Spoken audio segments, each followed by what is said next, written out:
Hello! Great to have you back in this series of videos about poor and rich and money. In my latest video I made the statement that rich and poor people are concerned about money and possessions as well.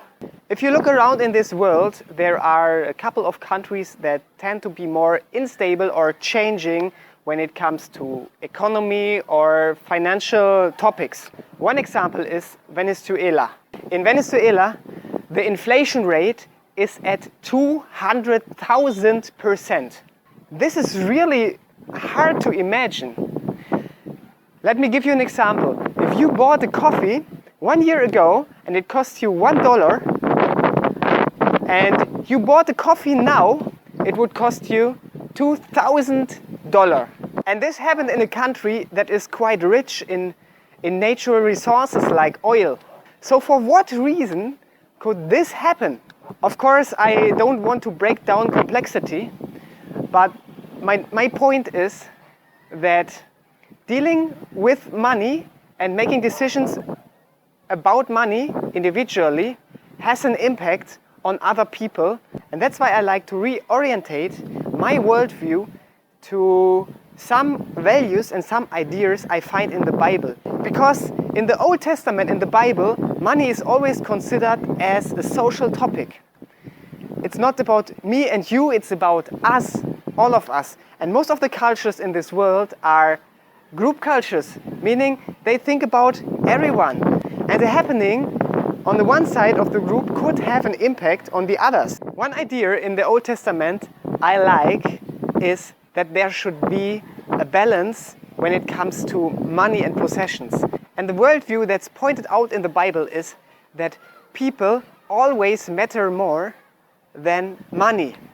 When it comes to the poor, for example, it was not allowed to put the coat of a poor person in pawn. You couldn't take it away from him because simply he needed it to sleep outside.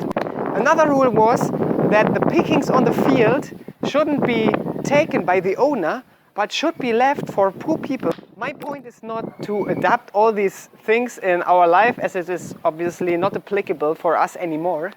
But the basic idea that people matter is important. And it's not about feeling bad because of your consumption or because you are enjoying things that others maybe cannot enjoy. It's more about a caring attitude towards other people.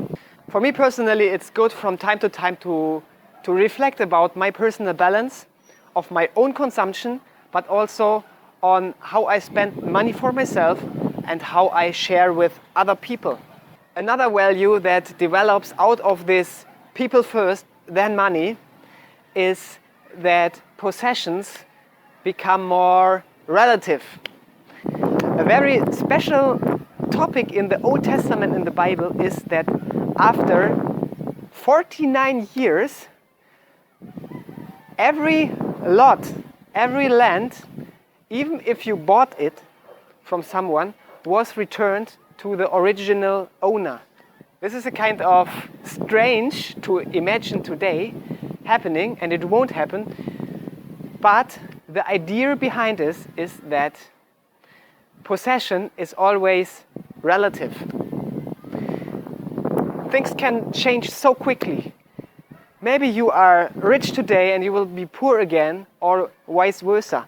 The Western worldview, which I grew up in, always thinks ahead, always tries to plan for the future, and sometimes it's hard for me to imagine that over time things might become relative and change.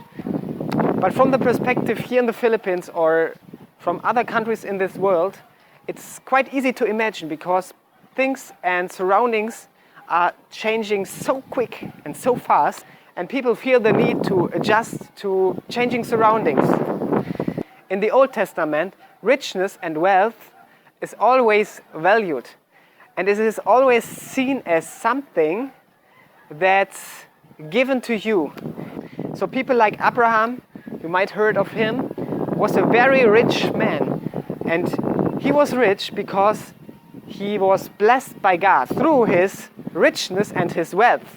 Actually, there is no reason why I grew up in Germany with an health insurance and with good education that's free, and why I didn't grow up here in the Philippines.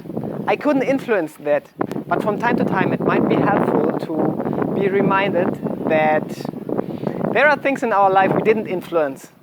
Although we were hardworking, there were things that were given to us. From my Christian worldview, it was given to us from God.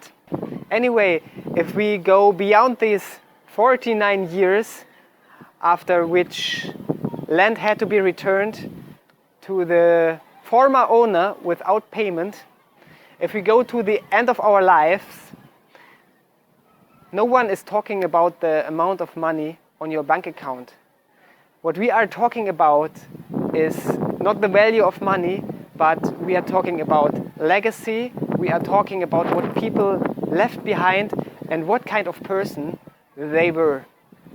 Including money as something that's relative and fluctuating in your life could also help us to prepare for those values that are even more important than numbers on our bank account.